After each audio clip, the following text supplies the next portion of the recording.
Ruang Kuliah menjawab pertanyaan seputar pendidikan agama Islam, Islam Ulil Albab, dan Islam Rahmatan Lil Alamin. Assalamualaikum warahmatullahi wabarakatuh. Alhamdulillahi rabbil alamin. Assalatu wassalamu ala asyrafil mursalin Sayyidina wa maulana Muhammadin wa ala alihi wa ashabihi ajma'in. Rabbi shrah li sadri wa yassir li amri wahlul 'uqdatam min lisani yafqahu qawli, amma ba'du.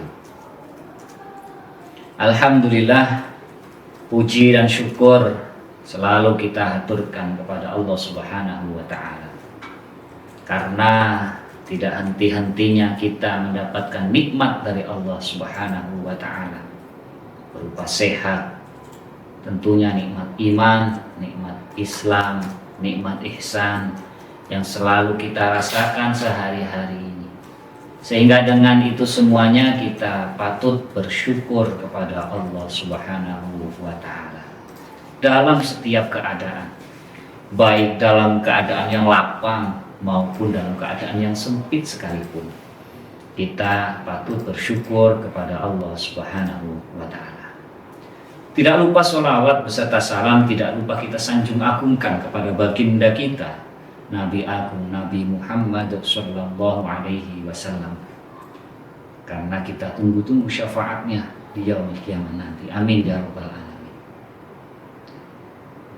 Alhamdulillah, pada kesempatan yang berbahagia ini kita dapat membahas mengenai tantangan berakhlak kepada Rasul pada era digital. Sebelum masuk kepada materi, kita harus mengetahui sebenarnya makna akhlak itu sendiri seperti apa. Secara bahasa, akhlak itu bisa dimaknai sebagai tabiat. Akhlak itu bisa dimaknai sebagai moral, bisa dimaknai sebagai budi pekerti, dan akhlak juga itu sering diambil dengan bahasa yang lain adalah etika. Maka dengan perkembangan zaman di barat, sering kita lihat orang-orang yang mengambil kata akhlak itu dengan kata karakter. Contoh, Thomas Likona itu sering mengangkat karakter education, yaitu pendidikan karakter. Ada Peterson, ada Martin Seligman, dan seterusnya. Nah, itu semuanya sebenarnya kaitannya dengan akhlak. Yang kita ketahui di Indonesia ini juga mensarikan daripada akhlak dan karakter education tadi menjadi PPK, yaitu penguatan pendidikan karakter. Sehingga diharapkan pada tahun 2045 menjadi generasi emas.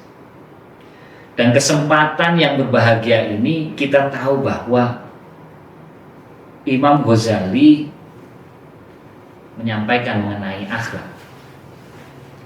Akhlak itu ibaratnya segala sesuatu perbuatan-perbuatan yang dilakukan tanpa berpikir panjang dan tanpa perenungan.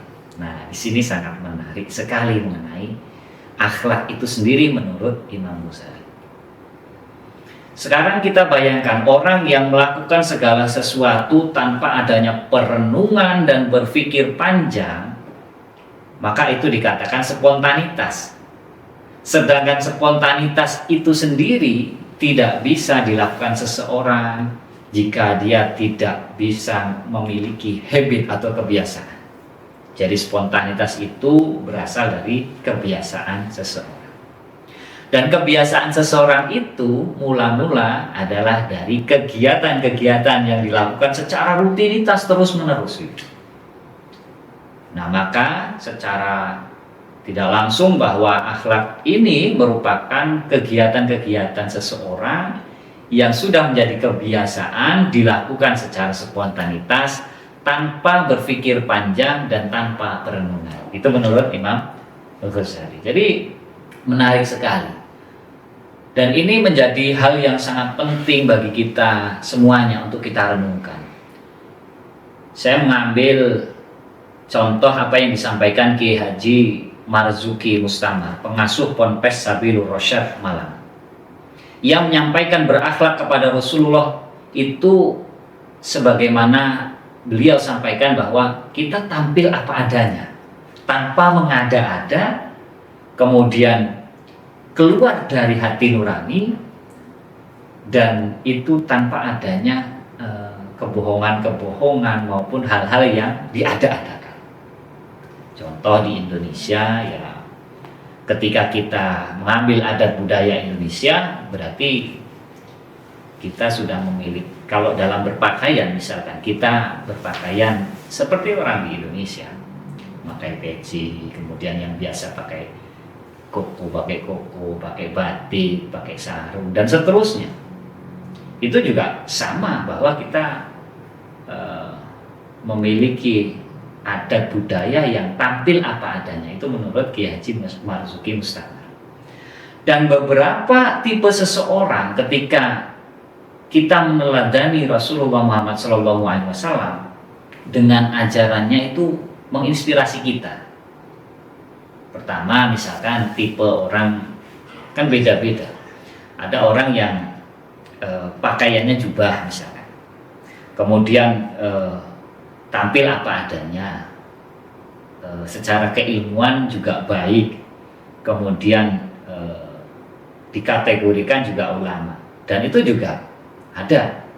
Kemudian ada tipe yang lain, akhlaknya baik, zuhud, kemudian zuriyahnya Nabi, secara pakaian bersorban begitu ya, namun alami misalkan. Nah, itu juga layak, dan itu ada juga tipe-tipe orang yang seperti itu. Zaman sekarang era digital ini sangat luar biasa. Meneladani Nabi Muhammad SAW di era digital itu juga banyak tantangannya, dan secara pakaian tadi berbeda-beda sekali. Bahkan ada lagi tipenya yang lain, misalkan kiai-kiai Jawa yang ada di desa-desa itu, mungkin orangnya juga bisa baca kitab kuning, kemudian orangnya juga bisa ngaji begitu. Kan kiai-kiai di desa juga begitu. Kemudian ia bisa menguasai bahasa Arab, memang alami sudah seperti itu. Meskipun tidak berhaji berkali-kali, contohnya begitu. Itu ada di desa. Namun cara meneladani Rasulullah Muhammad SAW itu di era sekarang berbeda-beda. Bagi kiai yang di desa tadi, itu bisa saja meneladani dengan cara keikhlasan, dengan cara kesabaran, dengan cara ia mengucapkan apa yang dilakukan, atau yang dilakukan itu sesuai dengan ucapannya. Itu juga meneladani Rasulullah Muhammad SAW. Jadi banyak tipe-tipe orang yang kita lihat pada zaman era sekarang ini. Maka kalau kita maknai era digital sekarang ini itu bagaimana? Nah, ketika kita beberapa tahun yang lalu kita mengalami namanya ada corona misalkan, ada corona itu ya, COVID-19. Di sisi lain ternyata itu mematikan beberapa perekonomian dan seterusnya.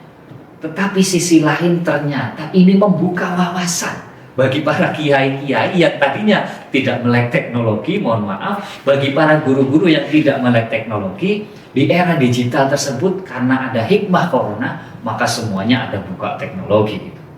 Ngisi ngaji, ngisi pengajian, baca kitab ini lewat YouTube, kemudian lewat Zoom, disebarkan. Meskipun itu bukan niat daripada kiai, tapi mungkin karena media itu sudah disiapkan oleh santrinya, maka dari situlah hikmah corona. Maka cara meneladani Nabi Muhammad SAW justru ini menjadi peluang bagi kita semuanya.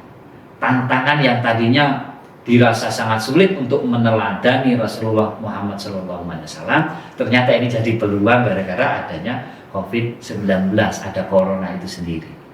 Nah, itu merupakan hikmah daripada adanya corona. Ada contoh lain di era digital ini, misalkan begini. Sekarang banyak alat-alat kesehatan, ya, alkes gitu, alat-alat kesehatan yang bisa mengecek kesehatan kita. Ada yang bisa kita cek, misalkan gula darah gitu, kemudian ada kolesterol dan seterusnya. Itu yang dicek dengan cara apa? dengan cara bagaimana alat-alat itu membantu seseorang untuk mengetahui kadarnya seperti apa.